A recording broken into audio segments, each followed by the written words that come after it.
Hello and welcome to this channel. In this video, I will show you the 5 mistakes to avoid when starting a new business. And this is from my personal experience, and some I've also learned them from people who made those mistakes and it cost them a fortune.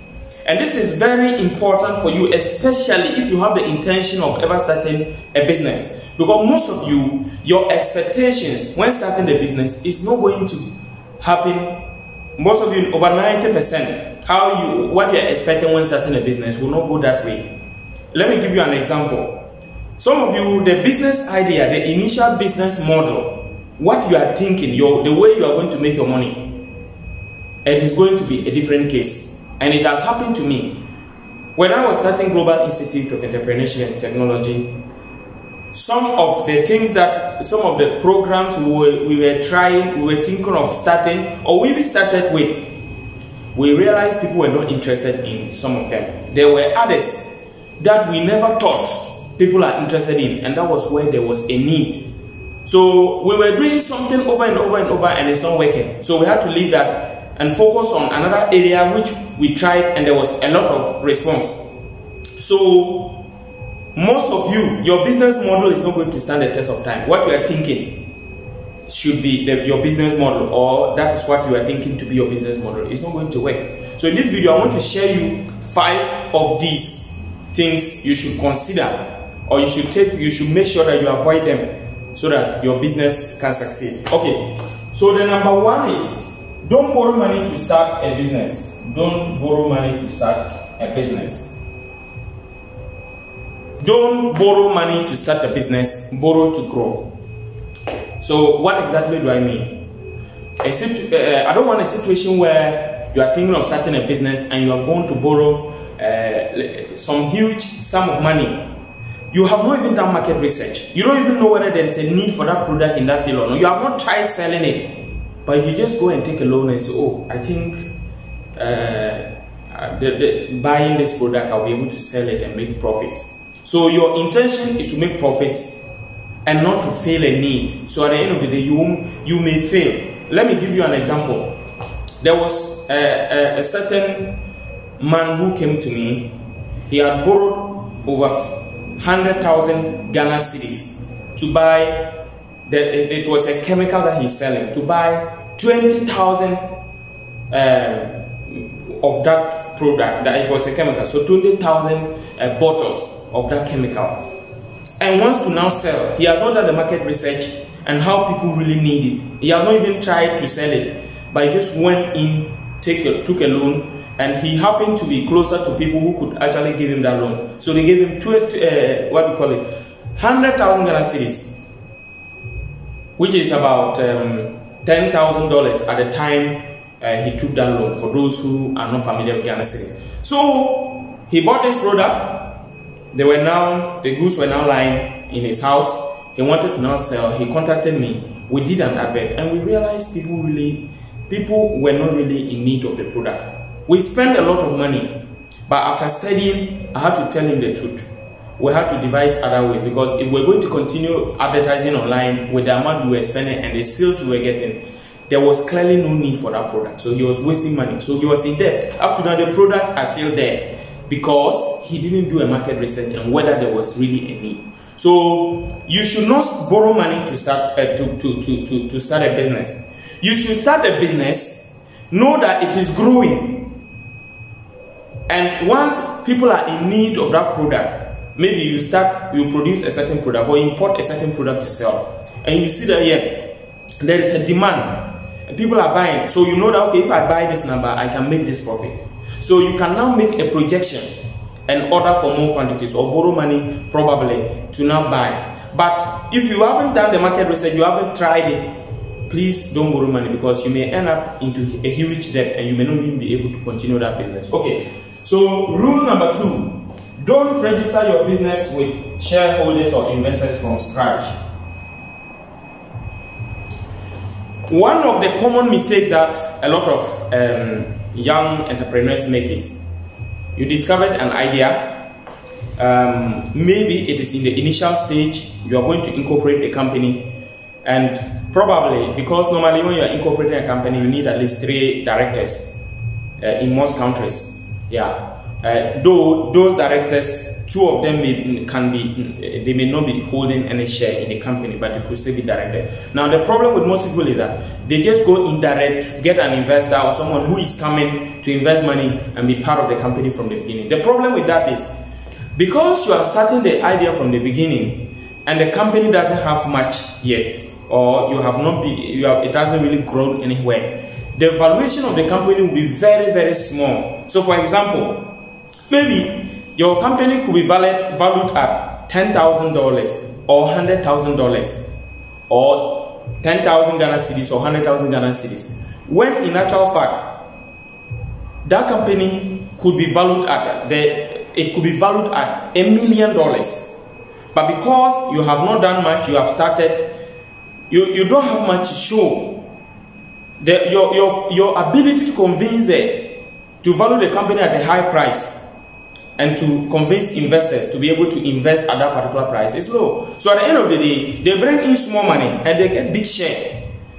And you, the entrepreneur or the founder of the idea, will have to suffer. It can take you 5-10 years before the business will succeed. So at the end of the day, it is going to be a disadvantage to you, the founder. So my advice is, if you are starting and you are not starting with a co-founder, when I say co-founder, maybe you are not starting with someone who is coming with a certain idea to complement you, and you are starting solely, maybe you need investors from. I will advise you not to start with investors. If you can start small, though this doesn't apply to everyone. There are some particular industries that you may need to start with investors from the beginning, but there are rare cases. Like maybe if you have to start a certain factory, then you have to start, and some of the machines you cannot really afford. But even most of that, I would still advise, if you can start small, if you can buy a smaller machine, start producing a small and start selling. When a company starts to bring in revenue, and you are bringing in investors, you have value. So you will know how you can value the company, and the investors, if they don't agree, they can go. And you may get someone who will agree to your terms. If not, at the beginning, they are going to get everything cheap, and you will suffer to grow that company to a sustainable level. Okay, number 3, have written down clear terms when borrowing money. Yeah, so have written down clear terms when borrowing down, whether you are borrowing money or you are taking investment from investors to give them a share, or maybe to return their money in the future. Yeah, you have to have clear written down terms, especially family members. For example, let's say a certain family member has promised that, okay, I'll give 10,000 Ghana cedis into, I will invest 10,000 Ghana cedis, or let's say $10,000 into your business. The family member hasn't come in yet. It could be a family member, it could be a friend, it could be an investor, but I'm just using a family member as an example. The person hasn't brought the money yet, and maybe you are registering the company, so you've decided, okay, I'm giving you 10% or 20% for this $10,000 you are bringing into the company. Now, he hasn't brought the money yet, but you've already registered a person as maybe a shareholder in the company with the intention that, okay, the money, when I need the money to actually start, the person will bring the money. It is very dangerous to do that, because maybe at the time you really need the money, the person may not give you, and because it is a family member, sometimes if it is a family member, it is difficult to be able to follow the person, harass the person trying to collect that money. It's very, very, very difficult. So at the end of the day, the person may not even bring all the contribution for what he said he will bring, but he already has his ownership. And it will take you legal battles to be able to change those terms in court. So the safest way is to what? Even if the person is bringing you money for a certain ownership in the company, that money should be brought. You should take that money before you include the person. If not, if you include the person with the hope that the person will bring the money when it is time, that money may never come, and you are going to have problems one day with the person. In fact, even some of your friends who agree that, okay, I'm going to lend you this amount of money, I'm going to give you, please have clear written down goals. If you don't have, one day the person will get up, you are going to have problems with the person because he or she may get up and make a lot of demands that he has invested this amount of money, he owns this, because there were no clear terms written down, and you are going to be in trouble, and it will even destroy your relationship with the person.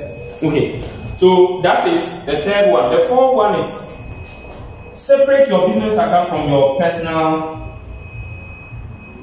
account. From your personal bank account. So this one, I am talking about your bank account. Separate your business bank account from your personal bank account. If you don't do that, see, the problem is you are going to be getting money from the business, putting it into your personal account, and sometimes at the end of the day, if you are not a disciplined person, transferring the money from your account to the business account may not happen. So at the end of the day, you end up squandering the money, and the business will lack cash flow. And once you are not able to, whatever you generate from the revenue, you are not able to invest it back. And as a small business, it is likely to collapse. So you have to separate your personal account from your business account. The last one, and one of the most important points, is don't rent an office space if there is really no need for it. Or even if there is a need for a place, you may start with something small. Some of you can go and borrow big money, or go and take an investment from an investor, some big money, go and rent a very expensive and complex office where you don't even have the idea, you have not even done the market research, there is no even need for that particular product. I have several examples of people like that. I have another client who was going to order and import a certain product from China. She went and built a very nice shop that cost her a lot of money, imported the product, put it there, and she will not get up in the morning and go and sit there, expecting people to come and buy. It went like that for several months. She wasn't making sales until she finally closed the shop. She later saw my advert on Facebook, contacted me, and then we spoke. I started doing an online advert for her. Now she doesn't have a shop because she couldn't pay the rent anymore. So now, after I started doing the online advert for her, she has been getting a lot of clients. So from time to time, she even sells a lot, far more than when she was having the shop. So what is the lesson here? You don't necessarily need a shop to have a business or to sell something. We are in a technologically advanced world where you can sell without having a shop. Gone are the days where you had to be in the shop and then people will come there to see you before they can buy something. Now you can be selling, you can sell online without even having a shop. A lot of my customers sell from their homes. I'm not saying that you may not need a shop. You may need a shop, but most of you at the beginning, you don't need that complex shop or edifice, or you don't need to go and rent something expensive. You can start with something small. As I said from the beginning, when there is the need for that product or that service, by renting, if you get to a stage where you realize that, okay, at this time, I really need an office before I can progress, you can now get an office. Some of you are starting certain factories, and you haven't even tested the market. You have not even sent your product to the market to see how people need it. You haven't done advert before, you haven't invested in advert, but you are rather investing in complex equipment and building a factory when you have the product has not been tested. So at the end of the day, you have the factory or the office space, you have the machines, you produce the product, there's no market for it. It's a dead product. So my advice is follow these principles. They are more than that, and I'll be giving you more in the coming days. But you have to follow these principles. Take time, and if you apply them carefully, your business is going to see a lot of growth, and you are going to avoid some of the mistakes I made and some of the mistakes others made, and it didn't help their business. So thank you so much for watching. Remember to subscribe to this channel, turn on the notification bell. I produce videos, at least one video a day on this channel.